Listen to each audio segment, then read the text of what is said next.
Estimados internautas, saudações. Sejam bem-vindos a mais uma edição do nosso podcast Chá de Coaching e Liderança. Espaço este em que os líderes conectam-se, partilham e juntos crescem. Este programa, através de uma abordagem em formato de podcast, ele inspira-se na metodologia de gestão por competências chá, C de conhecimento, H de habilidades e A de atitudes. Através desta, nós convidamos líderes moçambicanos que se destacam nas mais diversas esferas de atividade produtiva, para que, através das suas narrativas pessoais, possam dar a conhecer que conhecimentos teóricos é que adquiriram, que ferramentas práticas ou conhecimento prático é que adquiriram para complementar aquele conhecimento teórico e que atitudes, em forma de ser, estar, comportamento, é que se apresentam no mercado para poder refletir quer aquele conhecimento teórico, bem como o conhecimento prático. Constitui assim nossa ambição contribuir para o desenvolvimento de uma comunidade moçambicana de líderes que sejam conscientes, responsáveis e empáticos. Conscientes que possuem um conhecimento instrumental para a liderança, mas também conscientes de que são líderes. Responsáveis sobre a importância de serem praticantes de boas práticas para também influenciarem positivamente os seus seguidores. E líderes sejam empáticos, por um lado, com as causas que defendem e empáticos uns com os outros. A técnica que nós privilegiamos é a comunicação, porque esta é das principais ferramentas de liderança, através da qual os líderes transmitem a sua ideologia, visão, ideias, pensamentos de uma forma simples, compreensível e fluida, para que os seus liderados possam não só compreender, mas também possam se apropriar da causa, para que quando o líder se tornar dispensável, esta causa possa ser perpetuada por gerações. Temos como líder convidado para a edição de hoje Arsênio Zunguza, ele que é economista, ativista social e analista político. Arsênio Zunguza, bem-vindo ao nosso podcast. Muito obrigado pela oportunidade. E é a primeira vez que eu vou a um podcast, portanto, esta nova onda mais democrática de fazer-se jornalismo e mais interativa. Portanto, espero ser interessante aqui para os nossos internautas. Muito obrigado.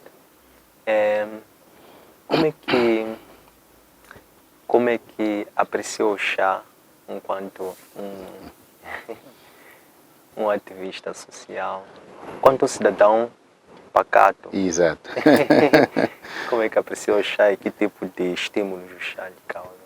Bem, eu acho que o chá foi um bom argumento, ou é um bom argumento para provocar reflexões muito importantes e muito atuais relacionadas com o exercício da liderança. Principalmente num país muito jovem e que está neste momento a construir uma nova sociedade e sabemos que estamos independentes há menos de 50 anos e por isso mesmo há necessidade de enfrentar muitas frentes para que nós possamos no futuro ter o país que nós desejamos. E isso demanda de líderes que possam conseguir fazer acontecer, como dizem os jovens, os mais jovens. E eu acho que a partir daí pode-se dizer que o chá estimula esse exercício de reflexão de que líderes o país precisa no momento em que o país está a atravessar e como se fazer líder na situação desafiante em que o país se encontra. E por isso mesmo acho muito interessante que o chá faça essa chamada à diversidade de exemplos de liderança que existem no país para que possam contribuir com aquilo que é a sua experiência na formação deste modelo de liderança que o país pretende. Portanto, eu vejo o chá por aí e eu acho que também é uma oportunidade de parabenizar pelo trabalho que têm estado a fazer e que continuem, que o país precisa, porque ser líder não é um exercício fácil, um exercício de aprendizado diário, e até ao fim das nossas vidas vamos aprender. O ser humano, ele liderar pessoas, e nós somos seres complexos, e cada dia temos que descobrir como estimular, como motivar este ser humano que é um ser complexo. E isto não é fácil, por isso mesmo que é necessário estarmos sempre a aprender e sempre a estudar. E o chá é bem-vindo nesse aspecto. Excelente. Falou coisas assim muito curiosas e interessantes. Uma destas é a construção coletiva de um modelo de liderança, e depois referia-se à forma como o próprio líder participa também nessa construção, dando-se uma ideia de uma liderança que se exerce de dentro para fora. Como é que vê os líderes em geral, os líderes moçambicanos e em particular o Arsênio Zunguza, como é que trabalha a sua liderança dentro para fora? Bem, eu penso que eu parto do princípio que a liderança é um exercício feito mais pelo exemplo do que pelas conquistas de formação que nós temos. Ou seja, não basta ter formação, ter competências técnicas, é preciso se fazer líder. Ou seja, é preciso que as pessoas à volta, liderados ou não, tenham um líder como referência, como modelo, por mais que não seja do ponto de vista global, mas que nele consigam encontrar algumas respostas relativamente àquilo que são as suas questões, sejam de desenvolvimento pessoal ou desenvolvimento profissional. Digo isto porque muitas das vezes nós, nos setores onde estamos de atividade, temos aqueles que chamamos de espelhos. Nós, quando estamos na igreja, temos um irmão que é um espelho para nós. Este irmão desempenha um papel, por mais que não seja um papel, vamos lá dizer que é formal, mas do exercício, é um exercício de liderança, porque ele é uma referência, ele tem seguidores. No âmbito profissional também conseguimos encontrar estas referências, e mesmo no nosso bairro temos estas referências. Aquele vizinho que se preocupa, por exemplo, quando vê que um vizinho não saiu à rua durante 3 dias, para saber como é que ele está, se precisa de alguma coisa. Quando a rua está suja, depois do final do ano nós vemos muitas ruas sujas. Já aquele vizinho que já vem para casa aí agitar a todo mundo, temos que limpar a rua, temos que organizar. Não lhe foi dado, lhe conferido esse título, mas ele tem atitude. Ou seja, ele exerce este papel de líder pelo exemplo, a força de vontade de ver um mundo melhor. Por mais ações, mais pequenas sejam as ações, elas depois inspiram esse sentido de referência para as outras pessoas. Um líder é uma pessoa que impacta positivamente as outras pessoas em qualquer sítio onde esteja. E, portanto, e isso faz-se pelo exemplo. Podemos ter certificados, diplomas de coaching, os melhores do mundo. Mas se não existe essa atitude, falta um líder. Pode existir competência, conhecimento, mas sem atitude, aí falta um líder. Não temos o líder. O líder é feito também pela atitude. É a atitude que gera o exemplo. Portanto, eu penso assim e eu tenho feito um esforço para estar dentro desse modelo. E olhando para o país, penso que o país também tem alguns exemplos muito bons, mas também temos que caminhar muito, até porque o país ainda é muito jovem, para que consigamos atingir patamares que nos permitam dizer que, de facto, esta matéria de liderança, que nunca termina o exercício de formação, podemos dizer que já somos um exemplo para o mundo. Eu acho que ainda temos que caminhar muito, com humildade, naturalmente, e com sentido de sacrifício, porque nada se conquista fácil, mas temos matéria-prima para isso. Temos juventude, temos as nossas reservas morais, os nossos pais, avós, estão aí. Temos que criar essas sinergias, essa correlação de conhecimento, estabelecer essas ligações que nos permitam ser as pessoas que possam fazer mais e melhor para este país nos próximos anos. Excelente. Gostei da forma como deslocalizou a questão da liderança, quando citou diferentes esferas, casa, comunidade, bairro, igreja, local de trabalho, dando assim a ideia de que o líder não... O que define um líder nos dias de hoje não é muito o poder que o reveste, mas Exato. sim, mas mais a atitude Sim. que ele adquire pelo seu ser-estar quando se identifica com as outras pessoas. Portanto, ele realiza-se mais pelos outros, Sim. né, ao servir as outras pessoas, Exato. e menos do que uma situação em que espera ser servido. Exato. Como é que define, ou qual é a escola ou modelo de liderança que inspira o Arsene Zunguza e um ou dois líderes que... Bem, eu acho que iria mais pelos exemplos. Talvez não conseguisse tecnicamente definir um enquadramento do ponto de vista de escolas, mas existem algumas pessoas que eu sigo e admiro bastante nesta perspectiva da liderança. Bem, uma delas é bastante unânime, julgo que sim, que é o presidente Samora Machel. O sentido de servir aos outros e não se servir, eu acho que é aquilo que nós encontramos ao olhar para o presidente Samora Machel. Digo isto porque foi um homem que, mesmo com aquilo que era o seu cargo e poder, o seu exercício de liderança era feito mais próximo possível dos liderados, seja nas frentes de combate, seja com as populações na vida civil. Nós vimos várias vezes o presidente Samora Machel vestido com roupas militares, em campos de batalha,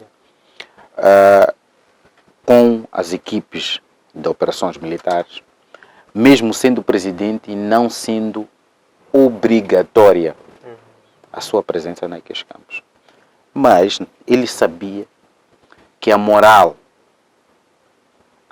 daquelas equipes, num exército que tinha todas as dificuldades que existem, do ponto de vista de logística, do ponto de vista de capacidade de técnica, do ponto de vista de formação, a presença dele como líder transformava aquelas pessoas em pessoas com um sentido de certeza de alcançar o resultado, que era a vitória de libertar o país. E há de ver que em muitas dessas situações o Estado ou a nação ultrapassou os desafios e as batalhas perante uma posição do exército contrário, com as melhores condições que existiam na altura, meios aéreos e tudo aquilo. E, portanto, até forçar a que se chegasse a uma posição em que se pudesse negociar. Ou seja, em teorias de guerra, costuma-se dizer que a negociação, quando se chega à fase da negociação, portanto, significa que uma das partes percebeu que não existe um outro caminho para alcançar um acordo, senão sentar à mesa. E se dependesse, provavelmente, do governo português, ou na altura que estava o governo português do Salazar, que estava cá, pelas condições que tivesse, talvez, se dependesse deles, que quisessem continuar, mas entenderam que não. Estes moçambicanos, eles não têm as condições que nós temos, mas eles estão imbuídos de um espírito de fé e de força. E esse espírito inspirado no seu líder, que não nos permite, neste momento, ter a certeza que nós vamos conseguir derrotá-los. Ou seja, vamos conseguir alcançar os nossos intentos. Então é preciso encontrar uma saída para isto. E veja que isso tudo é feito num cenário em que Moçambique estava devastado. As tropas que estavam no terreno não tinham condições. Mas o mais forte entendeu que não, é hora de negociar. quando o mais forte entende que é hora de negociar, ou pelo menos aceita negociar, significa que o fraco, teoricamente ou materialmente, não é necessariamente fraco.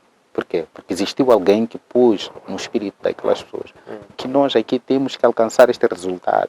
Esta terra, este país é nosso, nós temos que libertar o país. E é um compromisso de todos nós. E, portanto, acho que palavras são muitas para descrever aquilo que eu penso sobre o presidente Samora Machel, que é a pessoa, depois do meu pai, que mais me inspira o seu sentido de justiça e de entrega nas causas em que esteve em frente. Portanto, este é um dos exemplos que eu carrego e me inspiro e sigo. E quase que mensalmente, 1 ou 2 discursos eu tenho que escutar do presidente Samora e me inspira bastante. Uma outra figura que me inspira na liderança e mais na perspectiva de transformação, liderar pelo exemplo, não muito unânime, é um atleta desportivo, é o Cristiano Ronaldo. Por que ele me inspira?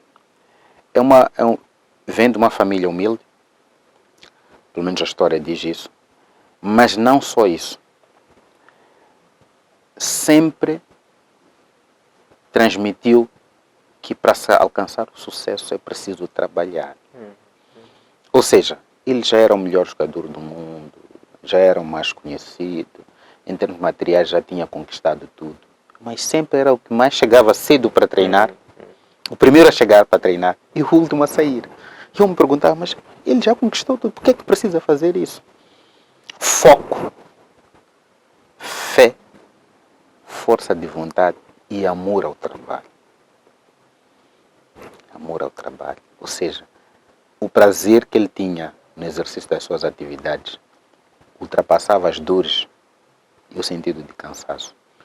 E veja só que ele hoje construiu não só uma legião de fãs, mas transformou o desporto no geral. O sentido de compromisso de entrega hoje em dia é tônica dos atletas. Eles sabem que não basta talento. Não basta talento, é preciso trabalhar e trabalhar sempre para que esse talento possa melhorar ou possa pelo menos valer durante muito tempo. E para mim, esta é uma das pessoas que me inspira bastante até hoje e sigo sempre, porque ele também ensinou uma coisa que eu acho que é muito, muito importante. O amor pelos seus. A importância de ter o equilíbrio entre a profissão, o desporto e a família. E quanto esse coquetel, posso chamar de variáveis, te transforma em cada vez melhor pessoa para servir na frente em que estás a servir. E é o que tenho visto. E, portanto, tem sido um modelo que eu acho que é importante e é interessante chamá-lo a essa discussão, porque desperta-nos reflexões importantes sobre o que nós queremos ser, onde queremos chegar e o que é que temos para chegar lá e o que é que devemos fazer. Então, é uma liderança pelo exemplo. Ele é líder, portanto, eu sei que ele não é diretor desportivo, muito mais tarde foi capitão. Ele, quando começou a jogar, ainda não era capitão, Manchester United, agora da seleção portuguesa, mas desde cedo ele lidera pelo exemplo. Ele tem seguidores, eu sou seguidor, eu aprecio o trabalho dele. Então é uma foto para mim, para eu me guiar no meu campo de atividade bancária, como economista. Eu sei que mesmo eu sendo o melhor estudante da faculdade, se eu me convencer pelas notas depois da faculdade, eu serei um péssimo profissional. Eu preciso continuar a estudar sempre. Da mesma forma que ele treina sempre. Portanto, acho que é um exemplo de liderança também que me inspira. Eu acho que inspira e transforma muitas pessoas. Impacta positivamente o que um líder deve fazer. Excelente. Olhando para o seu mindset enquanto líder, o seu caráter, o seu mindset, como é que doseia as diversas experiências de conhecimento que adquiriu ao longo da sua formação, os vários campos científicos que experimentou, o que é que eles trazem em termos de dose para formar o tudo que é o mindset que tem hoje? Bem, hoje eu posso dizer que eu sou resultado de um processo de formação com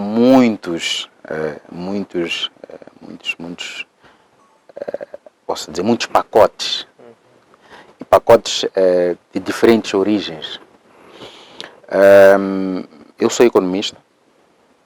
É a formação que ostento, porque é a formação que está ancorada àquilo que tem sido o exercício das minhas atividades profissionais, como ativista social e político. Mas isso começa muito bem longe, anos atrás.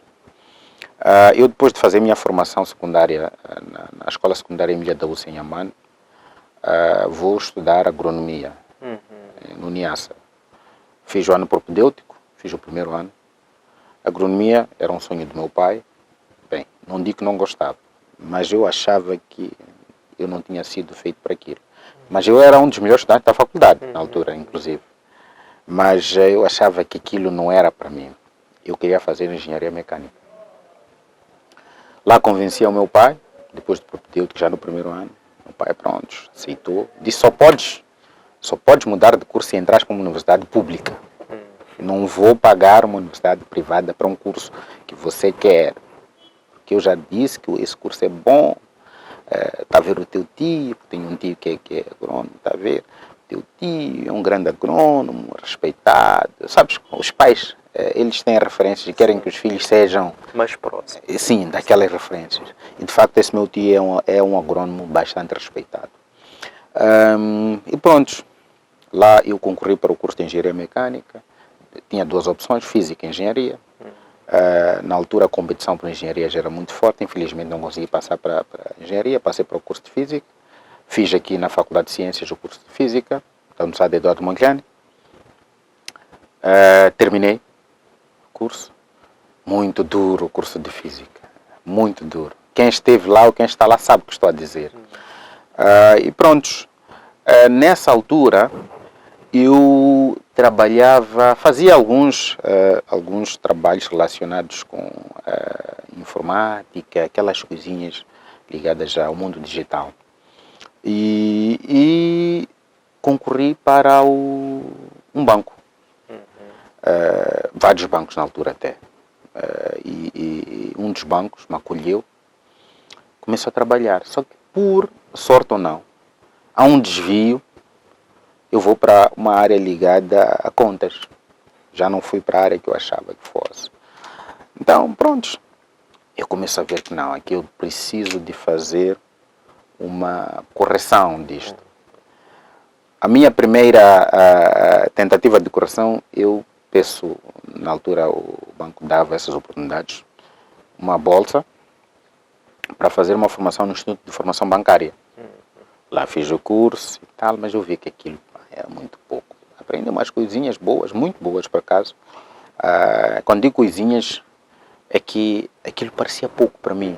Ou seja, tive 6 módulos, só isso, era pouco. Pronto, não fiquei satisfeito. Ainda fiz um curso sobre processamentos de sistemas de pagamento, Visa, Mastercard, não sei o quê. Achei aquilo também interessante. Mas era pouco. Então,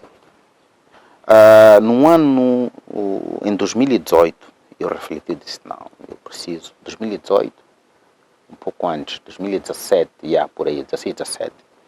Não, eu preciso de fazer um curso de facto. Lá fiz o curso de economia, terminei, e vou lhe dizer que foi uma das melhores decisões que tive na vida. Foi, por acaso, um curso que fiz com muito prazer, tanto que o meu rendimento acho que foi excelente. Para mim, do meu ponto de vista, foi excelente. Não tive problemas acadêmicos nenhuns.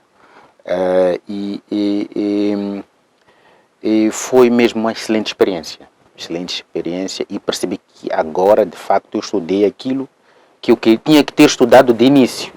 Eu fugi das letras e ciências sociais, porque meu pai sempre dizia em casa, não, tu tens que fazer engenharia, pá, essas coisas de contabilidade, não, tuas irmãs vão fazer, você tem que fazer. Então, mas eu percebi mais tarde que não, eu devia ter feito economia logo, porque não tive dificuldades mesmo. Foi mesmo, para mim, acho que por causa de ter enfrentado muito a Faculdade de Ciências, matemática, aquilo que os meus colegas sofreram muito, por acaso, com matemática, para mim era muito soft. Excelentes notas, tudo ok. Então, comecei a investir bastante no lado das ciências econômicas e também a beber bastante das ciências sociais, principalmente da política. Estudar a política, entender os atores, entender o comportamento dos atores, os fenómenos políticos, principalmente domésticos e política africana. Isso fez de mim a pessoa que eu sou hoje. Consigo contribuir um pouco com as minhas experiências acadêmicas, de literatura, nesses campos da economia e da análise da política e análise daquilo que são os fenómenos da sociedade. E, portanto, esse coquetel de formação, e tive várias outras formações, algumas formações mesmo ligadas à área financeira e bancária, por causa a minha instituição investiu muito nesse requisito, algumas até no estrangeiro, mas isso tudo fez com que eu percebesse que de facto a minha, não diria vocação, o que Deus tinha preparado para mim era trabalhar com finanças. Trabalhar com finanças, no setor financeiro e com a economia. E portanto, por isso mesmo que estou aqui hoje. Não esqueci da física, gosto, mas já não é o que a principal formação acadêmica que eu ostento. Agora mesmo, tudo que eu vou fazer pela frente, os objetivos estão muito associados à área do business, à área da economia e muito mais ligados a questões sociais. E acabei, pronto, ficando aí, por aí. Então, é este coquetel de pacotes que me tornou o que eu sou. E o exercício, por exemplo, do processo de liderança, veja só que é muito interessante isto. Eu entro para o banco com um ano, acho que um ano e uns 3 meses. Na altura, o diretor central chama-me, faz umas questões e tal. Mas você está em condições de assumir mais responsabilidade? Eu ainda muito miúdo, porque antes do que eu era o único que tinha menos tempo de banco. Eles já tinham 5, 6, alguns com 10 anos. Mas depois vou falar contigo. Mas vai lá pensar se consegues. Lá eu fui conversar com algumas pessoas. Falei com o chefe, diz isto e aquilo. Mas eu acho que és capaz. Acho que és capaz, sou capaz, ok. Pensei que fosse brincadeira. Lá veio a responsabilidade. Me deu a função chefe de secção. Então, lá liderava a secção com a minha timidez, mas organizava as coisas ali e tal. Acho que o homem ficou bem impressionado. 5 anos depois, ele conversa de novo comigo. Eu acho que aquilo é pequeno para ti. A função de diretor central lá precede ou seja, ele responde ao administrador de pelouro. Portanto, é um nível, um dos mais altos dos executivos do banco. E pronto, a área que ele dirigia tinha 200 pessoas. Então ele diz que acho que é pequeno para ti, eu estou a pensar em dar mais alguma responsabilidade. Fiquei ali meio tímido. Ok, tudo bem, prontos. Quando quiseres falar comigo, eu estou aqui. Acho que o homem levou uns 6, 7 meses. Depois chamou para a sala. Já está, vais ter que sair dali, vais ter que começar um projeto ali e tal, Vais coordenar uma unidade. Unidade tem secções. Lá fui eu coordenar a unidade e tal, substituí uma colega por acaso que estava lá e tal. Conseguimos fazer coisas boas ali assim, organizar e tudo. Bom, está tudo ok. O homem não ficou satisfeito. Passam mais 5 anos. Então ele veio ter comigo. Olha, eu acho que estás a fazer um bom trabalho, mas eu acho que já tens de ter estar numa função de direção. Eu acho que aquilo é pequeno para ti. Direção? Eu estava com 10 anos de banca. Tenho colegas que já tinham estado há mais tempo, que são bons profissionais também, dedicados, competentes. Alguma coisa ele viu em mim. Prontos. Falou isso comigo como se fosse um janeiro, assim. Final do ano, ele chamou-me e disse, olha, é assim, já está aprovado, pá, tens que ser diretor dessa equipa e tal, pá, vamos montar as unidades, as secções e tal. Prontos, está aí o despacho, para começar lá a ver isto. Eu, começar a ver isto. Tens que começar a ver, tu agora és o diretor, tens que... E lá fizemos este processo, conseguimos criar este departamento, organizamos as pessoas, inovamos nos modelos de trabalho, respondemos àquilo que eram as preocupações da instituição. E, portanto, hoje estou aqui. Portanto, estou aqui hoje, exerço, de facto, este papel de liderança na instituição em que estou, a nível de direção já. Veja que eu próprio, às vezes me pergunto, mas porquê eu? Mas pronto, Deus sabe porque é que faz as coisas, e acredito que Deus, quando dá uma oportunidade de nós estarmos em frente de uma determinada organização, em frente de um propósito de uma organização, nós temos que fazer o melhor de nós, temos que entregar para as pessoas aquilo que é o mais justo, aquilo que está mais alinhado com os princípios de vida.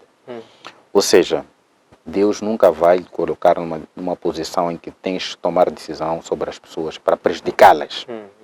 Então eu penso assim, se Deus permitiu que eu chegasse aqui, é que eu devo fazer o bem para as pessoas, o bem para a instituição. Significa fazer o bem para os clientes, o bem para os colegas, significa fazer o bem para os colaboradores.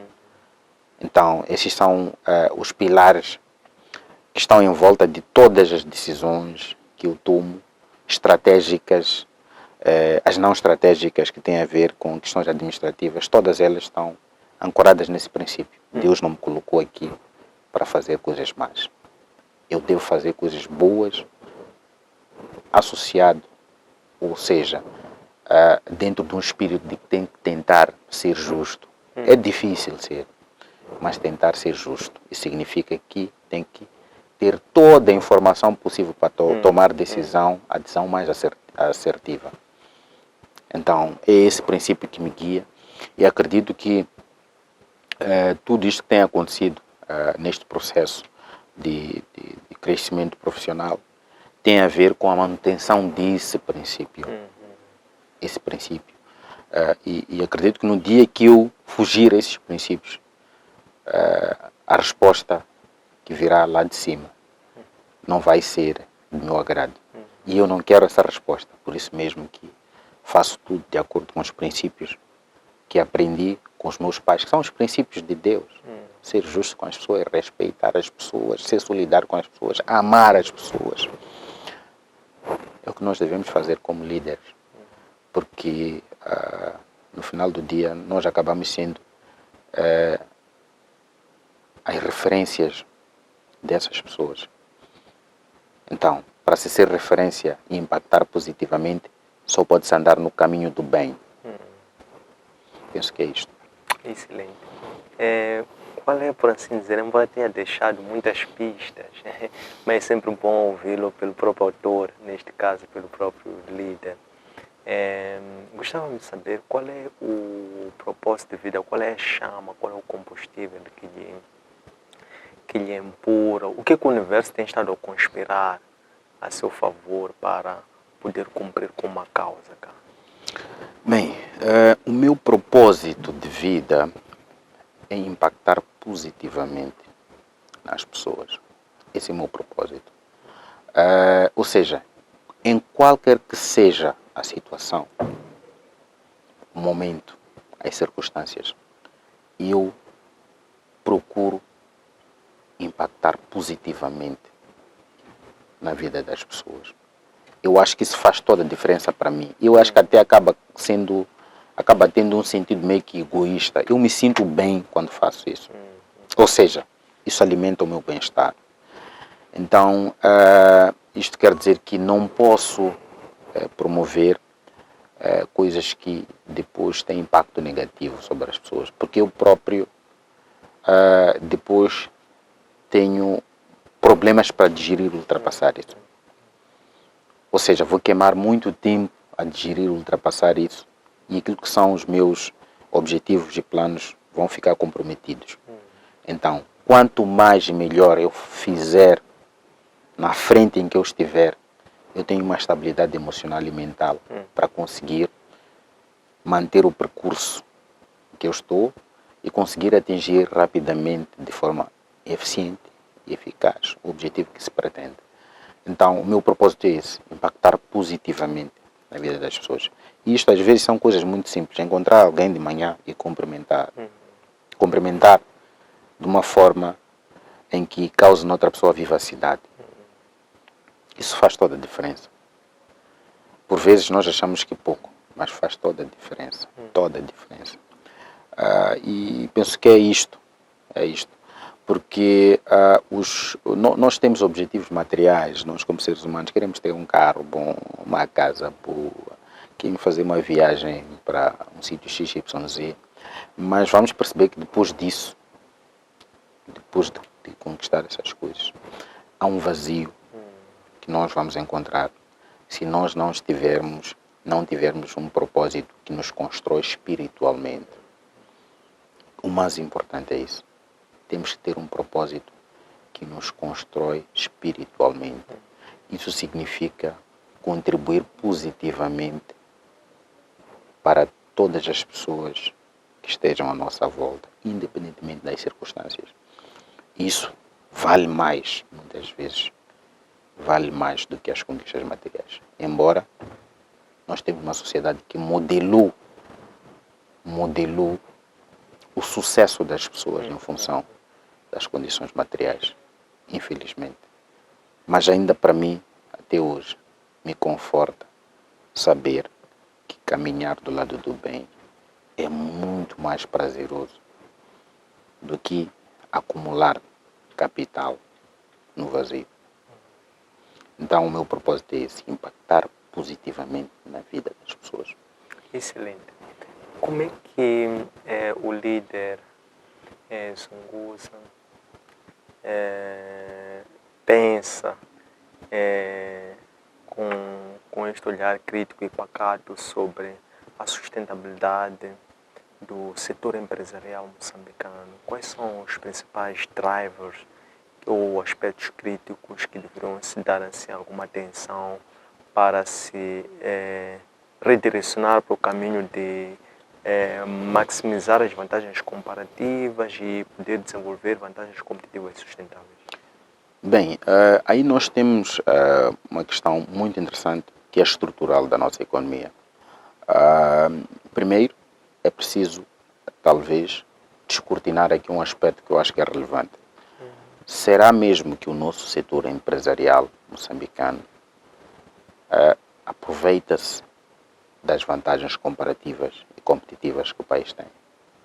Essa é uma questão importante. Na minha opinião, não. Se nós queremos discutir setor empresarial moçambicano, temos que discuti-lo do ponto de vista de um setor empresarial de empreendedores moçambicanos. Digo isto porque, teoricamente, haverão correntes a defender que não. Que aproveitamos, sim, nós temos portos, estamos aí a fornecer serviços para a África do Sul. Nós temos minas de carvão, temos um corredor logístico aqui na Beira, corredor da Beira, temos de Nacala. Mas se for a ver, essas infraestruturas todas que são importantes, elas servem ao hinterland, servem aos outros países. O dinamismo econômico dos principais polos de aglomeração do país, eles surgem por causa dessas infraestruturas que servem ao hinterland. Ou seja, transformam o país numa economia periférica. Ou seja, Maputo é o que é, porque nós temos a África do Sul aqui, ao lado. Beira é o que é, o corredor Machipanda, ali no corredor da Beira. Porque tem o Zimbábue ali. Nacala é o que é, porque tu tens ali a zona de Tanzânia, Companhia Zimbábue. E, portanto, são infraestruturas que não têm contribuído para estabelecer ligações internas. Ou seja, o dinamismo que se procura daquilo que é a produção interna, as trocas comerciais internas, elas enfermam de um grande problema, em que não tem estímulos para melhorar o processo de produção, porque o próprio mercado interno, não tem possibilidade de consumir e de criticar e de elevar a perspectiva qualitativa de produção. Sim. Nós aqui consumimos produtos sul-africanos, ou seja, o nosso sentido de crítica é bastante elevado, tanto que as pessoas vão ao talho e dizem que eu quero carne sul-africana, não quero moçambicana. Então, como é que o empresário moçambicano, com as condições que tem, falta de financiamento, por exemplo, falta de condições, do ponto de vista de escoamento, de equipamento de conservação, isto tudo está à volta de financiamento. Como é que ele vai ter capacidade de reinvestir para ter qualidade que o sul-africano tem? Não tem como. É muito difícil. Quase que diria, nas condições atuais, indo para aquilo que são as regras de mercado da própria economia, é quase impossível. Ele sempre terá que vender a um preço mais baixo, a um preço que não lhe permite reinvestir, só lhe permite garantir o que é sustentar aquilo que são os custos operacionais, a estrutura de custos operacionais. Então, isto quer dizer que o país precisa de tomar decisões difíceis, mas são decisões estruturantes. Hoje em dia discute-se muito a questão da integração regional, das políticas econômicas do mercado aberto, mas temos que olhar se vale a pena corrermos para aí com os objetivos que nós, como país, também estamos a perseguir, a autossuficiência alimentar. Você vai abrir o mercado regional para quê? Para importar tudo facilmente, para matar o empresariado local. Mas também pode-se discutir outro lado. Se nós colocarmos barreiras aduaneiras pesadas, isso significa que internamente haverá uma pressão sobre a oferta. Haverá necessidade de, muito rapidamente, esta oferta atingir padrões de qualidade que já experimentamos. Não vamos fechar fronteiras para depois comer carne, como dizia uma colega minha, de um boi atleta, que é difícil. Então, isto significa que há decisões difíceis e muitas delas significam perder. Significa o Estado perder, significa a sociedade perder. Quando digo perder, perder alguns anos de qualidade para ganhar qualidade à frente. Não vamos ter uma boa qualidade de carne bovina enquanto tivermos carne bovina barata da África do Sul. Não vamos ter uma indústria têxtil aqui desenvolvida enquanto tivermos roupa barata da China. Não tens como. O chinês tem economia de escala, ele exporta 40%, ele é responsável por 40% de exportações globais. Ele produz com 10 mil pessoas para vender a 1 bilhão de pessoas no mundo. É difícil. Isso significa que o país tem que encarecer, ou tem que encarecer os impostos, do ponto de vista aduaneiro, para permitir que o custo do produto, o preço do produto, seja bastante caro e desestimulante para o consumo dos nacionais. E nós passarmos a apostar na nossa indústria têxtil local. Mas aí está, temos um outro problema, aquilo que eu dizia. Será que as pessoas estão preparadas para produzir em Moçambique? Será que estão preparadas? Será que as pessoas em Moçambique estão preparadas para produzir frango? Frangos até já conseguimos ser autossuficientes. Carne bovina, milho, arroz, amendoim. Será? Onde é que estão as pessoas em Moçambique? Hoje em dia. As pessoas estão aglomeradas. No serviço, comércio. No comércio e serviços. No informal.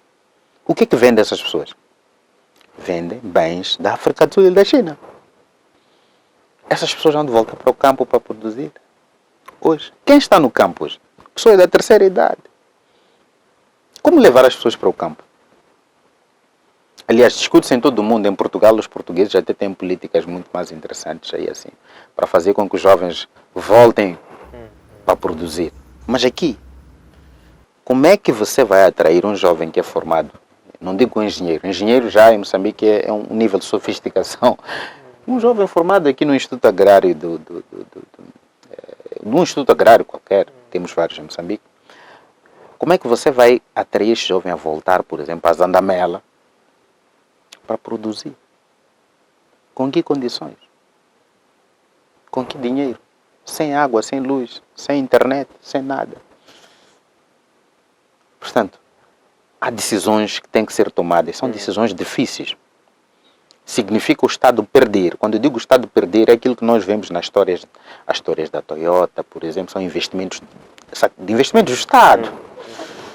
Então, significa que o Estado tem que tomar uma decisão de perder dinheiro e a sociedade perder algum tempo, período de qualidade, para permitir germinação de empreendedores locais competentes que possam produzir e fornecer ao mercado.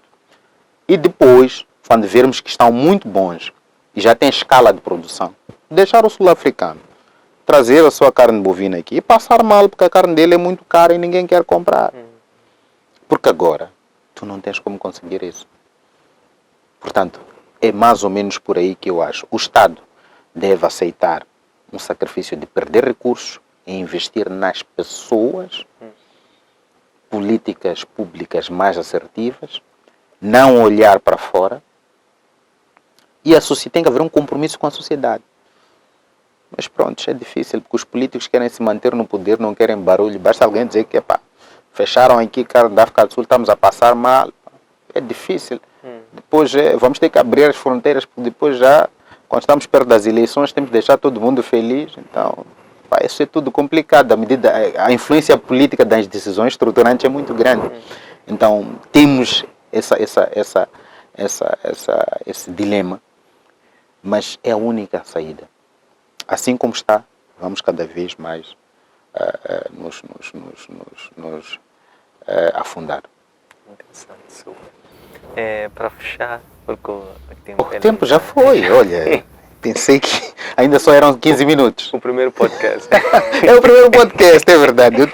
Ok, muito bem, vamos a isto. Como é que o líder assênio se prepara em privado antes de se juntar à sua equipe, as pessoas que servem, que inspiram?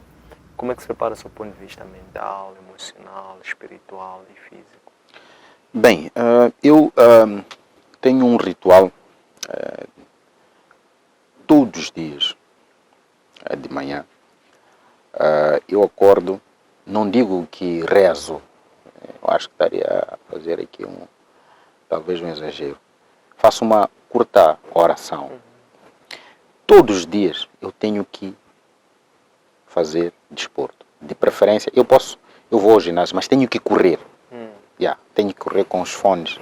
Tenho que correr uma distância, pelo menos uns 15 minutos correr, todos os dias. Todos os dias eu faço isso. Então eu acordo, faço uma curta oração, vou ao ginásio, 40 minutos, tudo cronometrado. Tenho um problema muito sério relativamente à questão dos cronômetros. Saio do ginásio, já me dei uma tarefa na minha casa, em que eu compro pão, né? Levo pão para casa. Então, do ginásio para a padaria, vou a correr, porque ali não tenho as trouxas. Chego lá, compro pão e volto a andar. Chego, me preparo e vou ao serviço. E faço isso todos os dias. E é interessante que agora já não consigo não fazer, nem no sábado nem no domingo. Tenho que fazer todos os dias. E faço isso sempre. E há uma coisa que faço nos finais do dia. Todos os dias eu preciso de aprender uma coisa nova. Hoje nós temos um recurso muito forte, que é a internet. O YouTube tem coisas muito interessantes. Não só aquilo que é entretenimento, mas há coisas muito interessantes sobre autoconhecimento, inteligência emocional, neurociências, é uma coisa também que tenho estado a ver. Tem alguns coaches muito bons, psicólogos, psiquiatras muito bons. Então, todos os dias eu procuro aprender uma coisa nova, por exemplo, sobre a questão das guerras de resistência, desde lá, das guerras de resistência na própria sociedade europeia, até cá. Então, há vídeos de 10 minutos, às vezes nem olho o vídeo, mas eu estou ali a ouvir. E faço isso quando volto de serviço, todos os dias. Então, basicamente tenho esta rotina. E tem ali uma coisa que talvez não disse. Eu todos os dias, antes das 10 horas, tenho que tomar café. Senão fico minha ansiedade ou qualquer coisa assim. Aquilo que chamam os psicólogos, chamam de é um gatilho, qualquer coisa assim. Então eu tenho que tomar café. No dia em que não tomo café, eu fico instável. Então é basicamente isto. A arquitetura do dia, ela é feita por esses eventos. Então é mais ou menos isto que tem acontecido. Excelente. Queremos muito agradecer a vossa disponibilidade. Muito obrigado. E amabilidade em partilhar com esta naturalidade o conhecimento que carrega sobre liderança. Desejamos-lhe muito bom ânimo. Muito obrigado. Que o Criador continue a dar-lhe a liberdade de cronometrizar esta disciplina e esta irrepreensibilidade que tem na organização pessoal para poder bem executar as muitas demandas profissionais, emocionais, familiares, sociais que tem pela frente. Muito obrigado, eu agradeço imenso. Meu primeiro podcast, e acho que foi um podcast muito bem conseguido aqui com a equipa do Chá, do coaching do Chá. E agradeço e também rezo para que vocês tenham muito sucesso. Vocês estão a desempenhar um papel muito nobre para esta sociedade jovem e que Deus caminhe convosco. Como dizia Samora Machel, a luta continua e venceremos. Amém. Muito obrigado. Estas lições encontram depositadas em nossos arquivos digitais, nossas páginas de Facebook, Instagram, YouTube, Antônio Sende LDA, nosso aplicativo para plataformas Android LOAP e nosso webpage www.academiaservo.com. Espero que gostem, um abraço de luz e até breve.